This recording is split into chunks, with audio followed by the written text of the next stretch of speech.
সুপ্রিয় প্রশিক্ষণার্থীবৃন্দ, সুনীতি প্রকল্প পরিচালিত ডোমেস্টিক ওয়ার্ক পেশার ডিজিটাল প্রশিক্ষণের ভিডিওতে আপনাদের সবাইকে স্বাগতম। আশা করছি সবাই ভালো আছেন। গৃহকর্মী সুরক্ষা ও কল্যাণ নীতি 2015 গৃহকর্মীদেরও সুরক্ষার জন্য অত্যন্ত গুরুত্বপূর্ণ নীতি। চলুন বিস্তারিতভাবে জেনে নেই এ নীতির বিস্তারিত দিকগুলো। গৃহকর্ম বলতে বোঝায় গৃহের বিভিন্ন কাজ, যেমন রান্না বান্না, বাজার করা, ঘর পরিষ্কার পরিচ্ছন্ন করা, পোশাক ধোয়া, শিশু, অসুস্থ, প্রবীণ বা প্রতিবন্ধী ব্যক্তিদের যত্ন নেওয়া ইত্যাদি। গৃহকর্মী কারা? যে ব্যক্তি নিয়োগকারীর বাড়িতে মৌখিক বা লিখিত চুক্তিতে গৃহকর্ম সম্পাদন করেন। এক্ষেত্রে মেস বা ডরমিটরিও গৃহ হিসেবে গণ্য হবে। নিয়োগকারী কারা? যিনি নিজের গৃহ, মেস বা ডরমিটরিতে গৃহকর্মী নিয়োগ করেন। শোভন কাজ বাংলাদেশ ILOর শোভন কাজ কর্মসূচির সক্রিয় অংশীদার।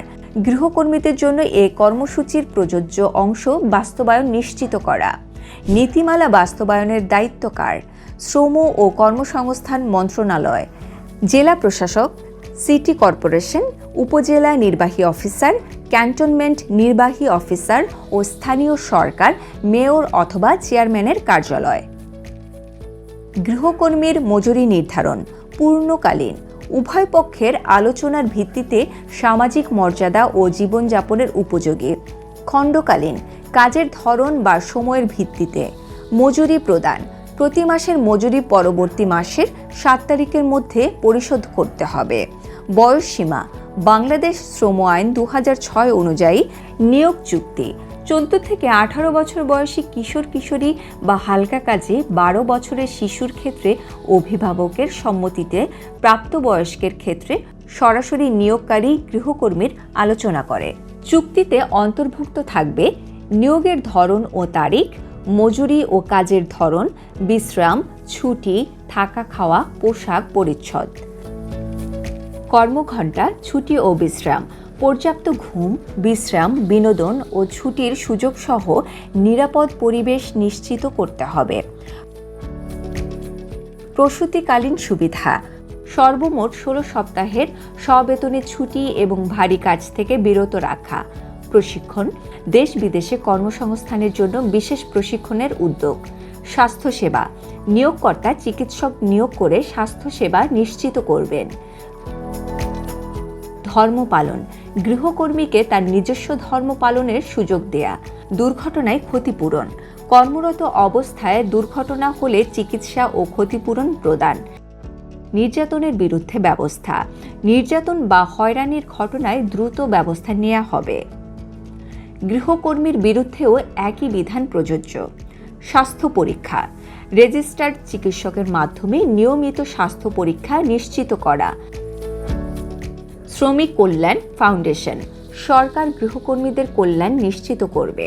চাকরি ছেড়ে গেলে নিয়োগকারীর করণীয়। গৃহকর্মী অবহিত না করলে আইনানুগ ব্যবস্থা নেওয়া যাবে। নীতিমালা বাস্তবায়নে সরকারের করণীয়।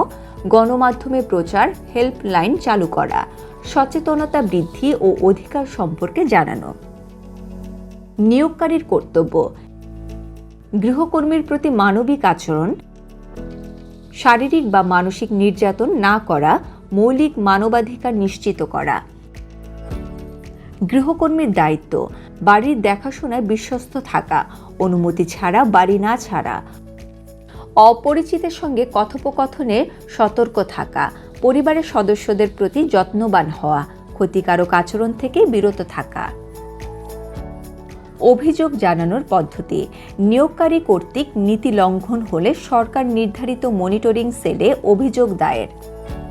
চাকরি অবসানের নিয়ম কমপক্ষে 1 মাস পূর্বে অবগত করা বা 30 দিনের মজুরি প্রদান করা। প্রিয় প্রশিক্ষণার্থী, আসুন গৃহকর্মী সুরক্ষা ও কল্যাণ নীতি সম্পর্কে সচেতন হই এবং অধিকার নিশ্চিত করি। সবাই ভালো থাকুন, সুস্থ থাকুন।